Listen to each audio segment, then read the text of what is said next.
One good way to judge any president's decision is whether it's made American people safer. Generals, ask all three of you, you have both noted that the Taliban has not severed its relationship with Al-Qaeda. President Biden stated on July the 8th that Al-Qaeda is gone from Afghanistan. I'd ask you, is Al-Qaeda gone from Afghanistan? Generals? Senator, I think there are remnants of Al-Qaeda still in Afghanistan.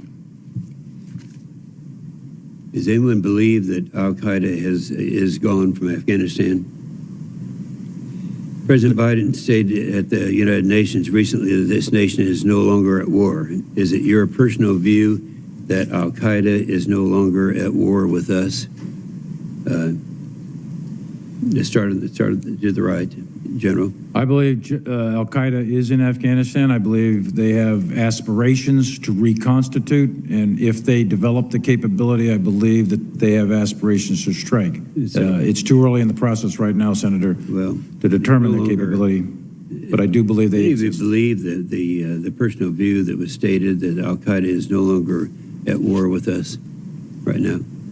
Okay. I think Al-Qaeda is at war with the United States still, and never has not. Thank you. Does the withdrawal from Afghanistan increase or decrease the likelihood of an Al-Qaeda or ISIS attack on the U.S. homeland? You asking me, Senator? Sure. My view is that it makes it much more difficult for us to conduct intelligence, surveillance, reconnaissance, find, fix functions, and then we can strike almost from anywhere in the world, but the find, fix function, it's more difficult. We can still do it. It's not impossible, okay, but it'll make it more difficult. General Milley and General McKenzie, we entrusted security to the Taliban, but they failed to prevent the ISIS-K suicide bomber on August 26th. We don't really even know if they wanted to prevent it. Now we're in the same situation, trusting the Taliban to prevent our attacks.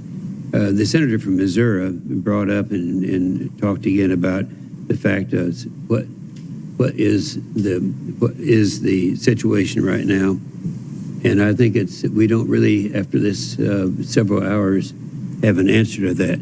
I do want to bring something in the record that I don't think has been put in the record already, and that is the conditions under which the previous president made after making the statement about the Taliban. Not only did the previous president have conditions, and the conditions included having a presence, a military presence, but they also had four other things that were stated that were those conditions. One, to prevent Al-Qaeda and the terrorists from threatening the United States from Afghanistan. Secondly, to make statements and commandments to its members against the threatening the United States. Thirdly, deny residence and visas and passports to those threatening the United States allies. And fourthly, begin negotiations with the Afghan government. Those were conditions that were made at that time. And this has been stated several times. It's my opinion and the opinion of many who have testified at this hearing that there were no conditions. It was, I believe that is the case. Thank you, Mr. Chairman. For more information, you can visit TulsaWorld.com.